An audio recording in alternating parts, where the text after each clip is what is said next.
ভারতের বায়ুসেনার কাছে বর্তমানে ৩০টির মতো স্কোয়াড্রন আছে, যেখানে কার্যকর প্রতিরক্ষার জন্য প্রয়োজন ৪২টি।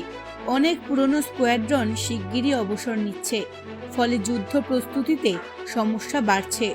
বিশেষজ্ঞদের মতে এই ঘাটতি পূরণের জন্য দেশে তৈরি তেজস MK1 গুরুত্বপূর্ণ ভূমিকা নেবে। ভারত হেলের সঙ্গে ১৮০টি তেজস বিমান কেনার চুক্তি করেছে। উৎপাদন বাড়লে বছরে প্রায় ২৪টি বিমান তৈরি হবে। তেজস একটি হালকা যুদ্ধ বিমান। এটা চালাতে ও রক্ষণাবেক্ষণ করতে খরচ কম। ৪৫ মিনিট উঠতে লাগে মাত্র ৩,২০০ থেকে ৬,৮০০ পাউন্ড, যা রাফাল বা F-35 এর তুলনায় অনেক কম। পাকিস্তান সীমান্তের মতো ছোট ও মাঝারি দূরত্বের মিশনে তেজস খুব দ্রুত আক্রমণ করতে পারে। দূরপাল্লার যুদ্ধে বড় যুদ্ধ বিমানের সঙ্গে মিলিয়ে ব্যবহার করা হয়। অস্ত্রের দিক থেকেও তেজস শক্তিশালী। এতে আস্ত্রা মিসাইল ও নিখুঁতভাবে লক্ষ্যভেদ করা বোমা থাকে।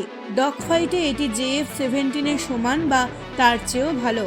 আধুনিক সেন্সর ও ইলেকট্রনিক সিস্টেম থাকার কারণে তেজস আরও কার্যকর হয়েছে। তেজস শুধু সীমান্ত রক্ষাই নয়, ভারতের নিজের প্রতিরক্ষা শক্তিও বাড়াচ্ছে। তেজস MK1 একটি হালকা কিন্তু শক্তিশালী যুদ্ধ বিমান। এর সবচেয়ে বড় সুবিধা হলো চমৎকার গতি ও উচ্চ ম্যানুভারেবিলিটি, অর্থাৎ আকাশে দ্রুত দিক বদল করতে পারা।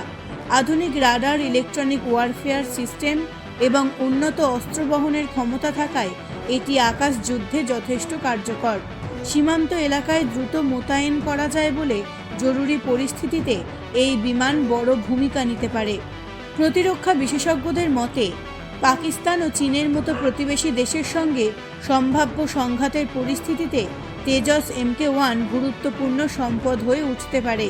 সীমান্তে নজরদারি, আকাশ প্রতিরক্ষা, শত্রু বিমান আটকানো এবং প্রয়োজনে নির্দিষ্ট লক্ষ্যবস্তুতে হামলার মতো কাজে এই যুদ্ধ বিমান ব্যবহার করা যাবে। কম খরচে বেশি সংখ্যায় বিমান মোতায়েন করা গেলে বায়ুসেনার অপারেশনাল ক্ষমতা অনেকটাই বাড়বে। আরও একটি বড় দিক হলো আত্মনির্ভরতা। তেজস MK1 সম্পূর্ণভাবে ভারতে তৈরি হওয়ায় বিদেশি দেশের উপর নির্ভরতা কমবে।